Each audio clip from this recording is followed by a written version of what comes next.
abençoados com todas as sortes de bênçãos. Melhor noite. Vamos falar mais um pouco sobre o casamento. Nós vamos aqui, aos poucos, ir clareando a mente e depois a gente faz uma junção de todo o nosso argumento para chegar a um denominador comum. O tema desta pérola da graça é melhor casar do que viver abrasado. Vamos ao texto de primeira epístola de Paulo aos Coríntios, no capítulo de número 7, vou ler no versículo 8 e 9. E aos solteiros e viúvos, digo-lhes, seria bom se permanecessem no estado em que eu vivo, que também eu vivo. Caso, porém, não se dominem, que se casem, porque é melhor casar do que viver abrasado. Este texto é usado para aquelas pessoas que estão dentro da igreja, que procuram ter uma vida com Deus, que procuram fazer a vontade de Deus. Então, eles, quando chegam na igreja e que o pastor descobre que ele vive com uma mulher 5, 10, 15, 20 anos, e o pastor pergunta, você é casado no cartório? Ele diz, não, eu sou casado com a minha mulher, mas eu não sou casado no papel, eu estou em pecado. Aí o pastor usa esse texto.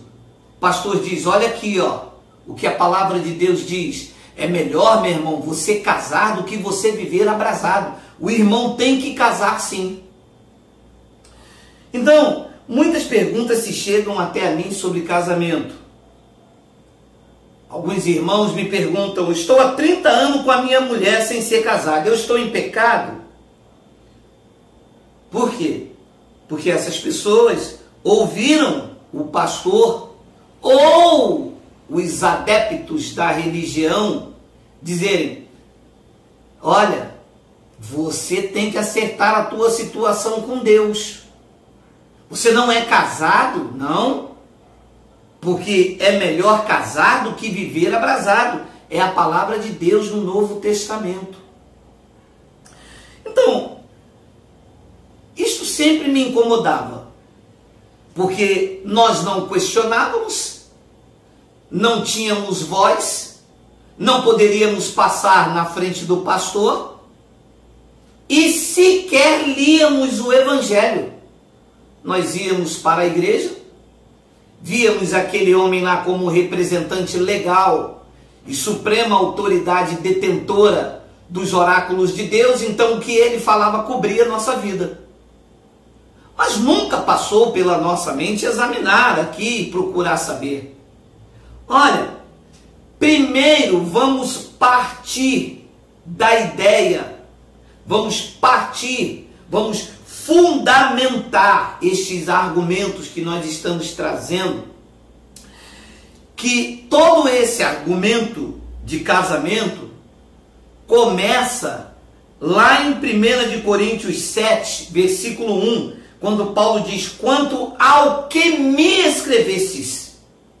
Então, se entende por revelação que o argumento sobre o casamento entre os coríntios, que começa no capítulo 7, versículo 31, e vai até o versículo de número 40, era uma resposta de Paulo ao que os coríntios escreveram a ele, e não uma revelação do Cristo ressuscitado dada a Paulo para os coríntios.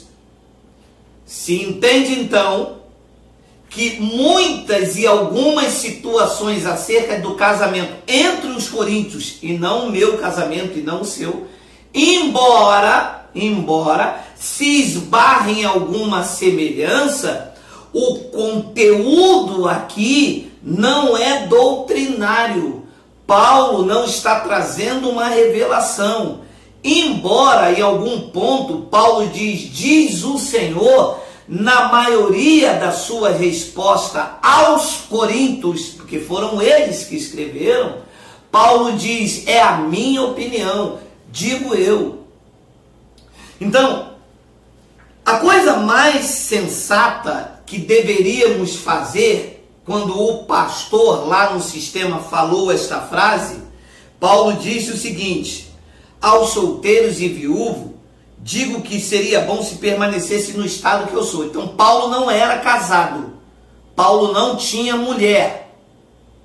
Então, você vê que se isso fosse um argumento doutrinário, um padrão a ser seguido, Paulo tinha que dar o exemplo sobre isso. Paulo não era casado. E Paulo, numa resposta da carta escrita a ele, disse: seria bom que vocês permanecessem como eu. Depois diz então a palavra que os pastores usam. Paulo diz: caso porém não se dominem, porque a carnalidade afluía, se entende que os coríntios eram extremamente carnais, era uma igreja problemática, de impurezas, de carnalidade. Haja visto que Paulo não trouxe coisas espirituais para esta epístola, como ele mesmo declara no capítulo 3, Paulo então diz: caso porém não se dominem, olha o índice da carnalidade entre eles, que se casem, porque é melhor casar, e aqui está a palavra, do que viver abrasado. O que é que o sistema religioso entende como abrasado? Abrasado para o sistema religioso, eu estive lá. Abrasado para o pastor religioso evangélico é alguém que não é casado lá no cartório e vive com uma mulher. É também usado o termo amasiado. Ambos os termos não tem nada a ver com adultério, com fornicação, não tem nada a ver com isso. Abrasado aqui queria dizer ardendo em brasas, arder em desejos. Paulo estava dizendo: se os desejos carnais de vocês estão aflorados, se você não pode ver uma mulher e você arde em prazer, se você está por aí, sai com aquela, sai com essa, sai com essa, sai com essa, isto é o homem estar abrasado. Então é melhor que você se case. Também viver amasiado não é viver em adultério, em fornicação, nem em impureza. Amasiado é uma palavra que quer dizer viver juntos, em união estável. E aonde está o erro nisto? E, amados, esses são os erros grotescos do sistema religioso. Porque preste atenção no que eu comecei a meditar. O que era se casar na concepção de Paulo, de 1 de Coríntios 7, 9? Caso, porém, não se domine, que se casem. Na mente de Paulo, quando ele escreve esta carta na primeira era cristã, o que era casamento para Paulo? Será que Paulo estava dizendo a eles: olha, vocês não podem, se vocês não se dominam, se vocês estão abrasados, desejo aflorado, então que vocês se casem? Será que Paulo estava dizendo para a mulher comprar um vestido de noiva, o homem alugar o terno, entrar numa igreja católica sobre a configuração de um padre e um sacerdote? Será que Paulo estava querendo dizer a eles: olha, vem cá, vocês não podem, se vocês não conseguem se dominar, vocês então botem os papéis para correr e vocês se casam? Era esta a concepção de casamento de Paulo? Mas qual igreja católica que, se entrar nesta época aqui, na primeira era cristã, entre os idos de 50 a 60 e pouco da primeira era cristã, qual o cartório que esses homens iam botar papel para correr, meus amados? Então, qual era a concepção de casamento na mente de Paulo? O que é que Paulo entendia como casamento? É isto que a igreja evangélica prega? Que tem que se casar no Senhor, mas esse casar no Senhor é diante de um pastor? O pastor é que representa Deus na terra? Porque até onde eu ministrava no sistema, o casamento evangélico só era aceito diante de Deus se fosse o pastor que fizesse o casamento. aí configurava-se um casamento diante de Deus. Mas não era essa a concepção que Paulo tinha. Porque qual pastor que fazia casamento lá? Pastor não é um título. Pastor é um dom. Então qual era a concepção? Está aqui em Efésios capítulo 5, versículo de número 31, o que Paulo tinha como concepção de casamento. Casamento é a união entre um homem e uma mulher. Não tem nada a ver com este ritual religioso. Embora, para os dias atuais, na configuração secular de proteção do cônjuge, para um nome e proteção aos filhos, esta configuração, devido às aplicações da lei e também da lei em que nós estamos submetidos, ela faz-se necessária numa configuração secular. Mas diante de Deus, o que Paulo tinha em mente como casamento, não é isso imposta pela religião. Olha o que ele escreveu aos Efésios no capítulo 5, no versículo 31. Eis porque deixará o homem e seu pai, deixará o homem a seu pai e sua mãe, e se unirá à sua mulher, e se tornarão os dois uma só carne. Este é o casamento na concepção de Paulo. Quando um homem vinha aqui, deixava o seu pai e a sua mãe, na maioridade, assumia esta mulher aqui, e os dois iriam viver juntos, e eles, diante de Deus, se tornavam uma só carne. Então um abençoado me perguntou: eu vivo com minha mulher há 30 anos, não sou casado no papel, o pastor disse que eu estou vivendo abrasado. Abrasado é se você tivesse ela, não tivesse assumido ela, tivesse aquela outra, tivesse aquela outra, tivesse aquela outra, tivesse aquela outra. Uma vez que você se uniu a ela, independentemente de ter um documento no papel, você cumpre o que Deus disse desde o princípio: deixará o homem seu pai e sua mãe, unir-se a uma mulher, e os dois serão uma só carne. Agora você vê a concepção do sistema religioso.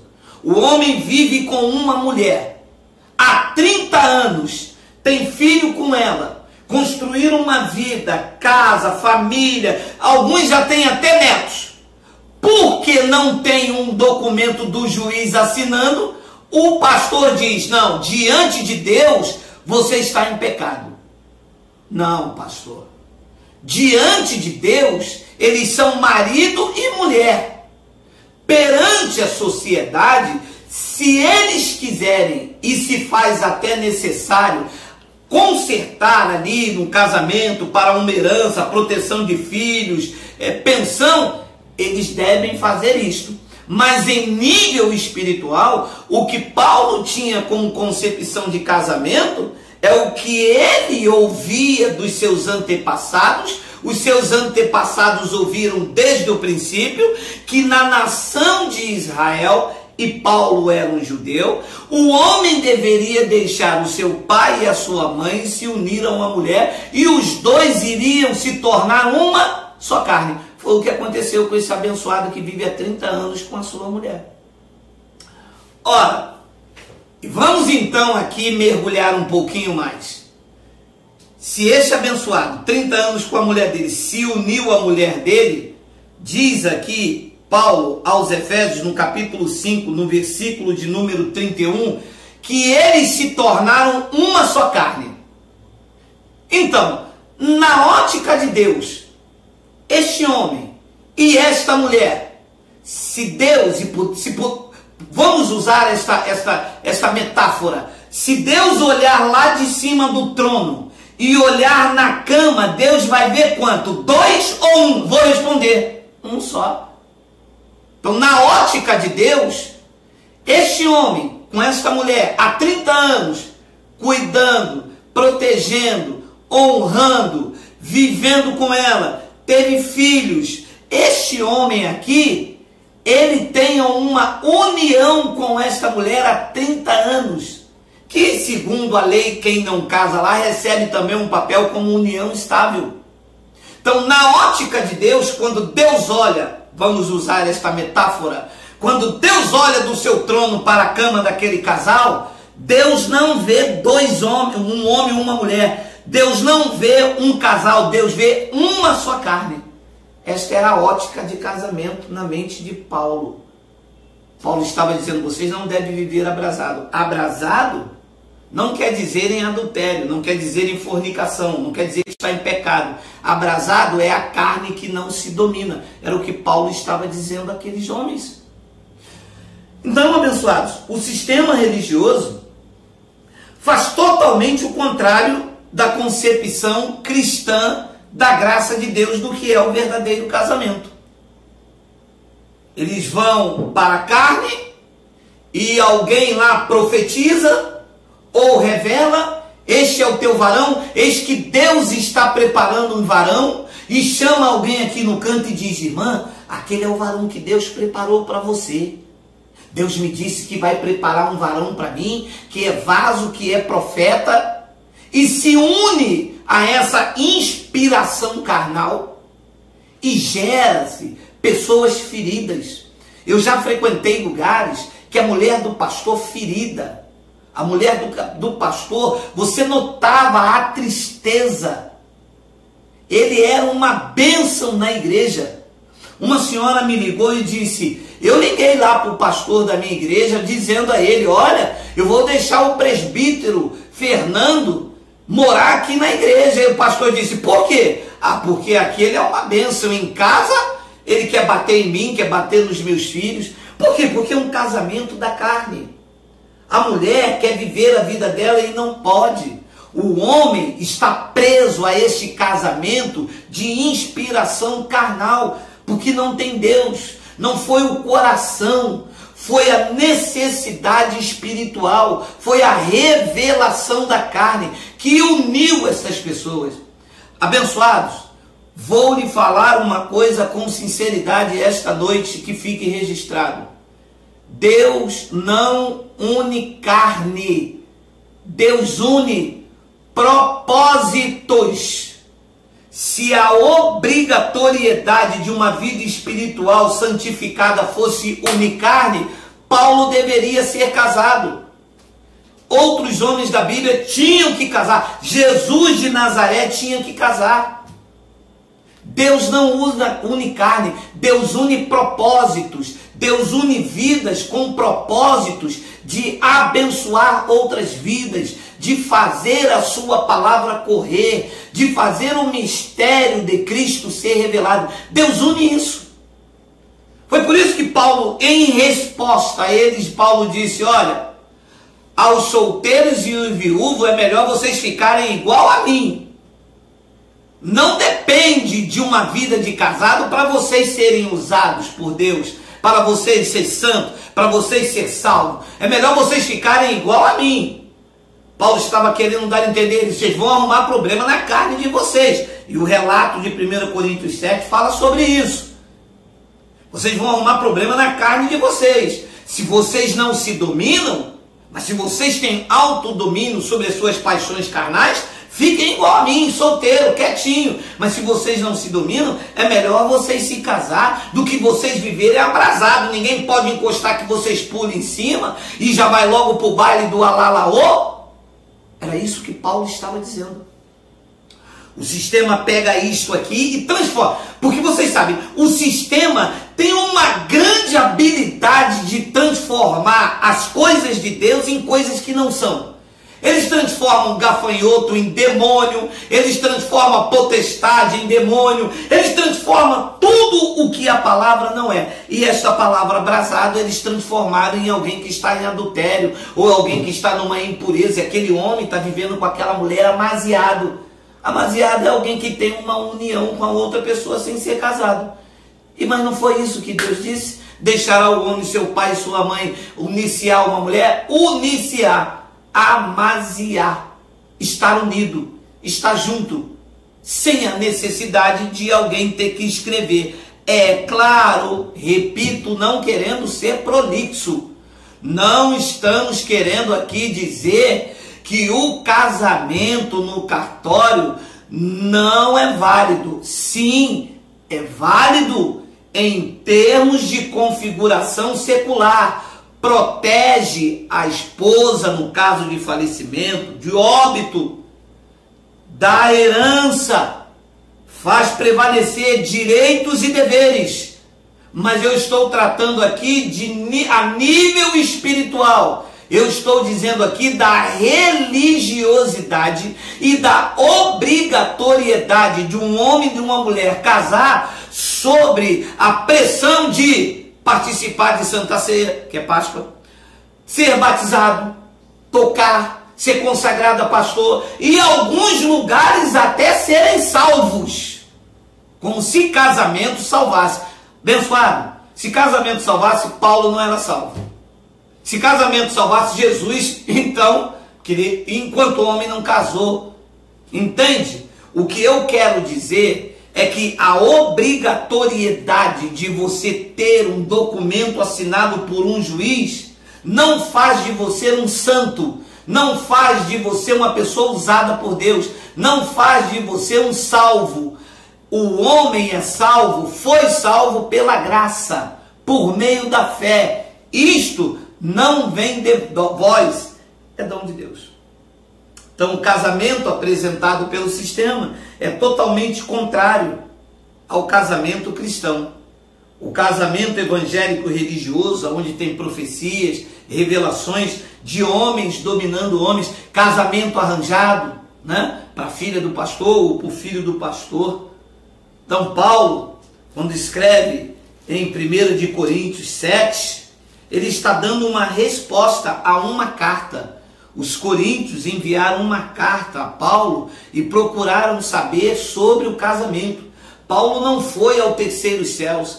Paulo disse aquilo que ele já sabia, conhecia da parte de Deus, e depois ele mesmo, no versículo de número 12, 1 de Coríntios 7:12, ele diz: ao mais, digo eu, não o Senhor, que se algum irmão tem mulher incrédula, e esta consente morar com ele, não a abandone. Então, alguém lá em Corinto estava com este problema secundário. Ora, eu estou casado, a minha mulher é incrédula, não participa das reuniões da comunidade aqui em Corinto, eu vou largar ela e vou procurar uma mulher santa. Paulo disse: não faça isso. Agora, quem está dizendo isso não é o Senhor. Eu estou respondendo uma carta de vocês. É algo pessoal e não doutrinário. Não existe uma obrigatoriedade e nem uma regra em cima disto. Porque pode ser diferente com você, com ele e com ele. Então quer dizer que eu vou pegar isso aqui e vou aplicar em todos os casamentos? Aí aquela mulher lá é cracuda, usa droga, chega em casa, gasta todo o dinheiro do homem, o homem pega esse versículo e diz: não, consente a habitar com ela. Ela vai ser santificada pela minha vida. E tem quanta gente aí, uma infinidade de anos aí, que não se posiciona e vai virando capacho. Vai virando capacho de homens, vai virando capacho de mulher e esperando Deus fazer uma obra. Você não faz uma obra na vida do meu marido, você não faz uma obra na vida da minha mulher, por conta da força de um versículo em que Paulo responde uma carta enviada a ele. Não foi Paulo que foi a Cristo, pegou uma carta e enviou a eles de um assunto, como nos demais argumentos. Ele recebeu uma revelação da graça de Deus e pregou aos Gálatas, pregou aos Efésios, pregou a Tessalonicenses e aos Coríntios. Aos Coríntios ele disse: olha, eu não vos pude falar como espirituais, mas como carnais, como meninos em Cristo. Amém, abençoados? Então nós vamos ficando por aqui. Amanhã, 10h20, nós vamos ouvir uma palavra da parte do Espírito de Deus. Eu aguardo vocês. Chama o teu irmão, chama a tua família, faz um chocolate, faz um bolo, faz um suco de pera, bem gostoso, bem gelado, bota um pouquinho de limão e toma aquele suco de pera com limão, frita uns bolinhos, menos quibe, porque quibe, se eu sentir o cheiro do outro lado do YouTube, eu já coiso, fico totalmente coisado, tá bom? Um grande beijo, um grande abraço, melhor noite, graça e paz.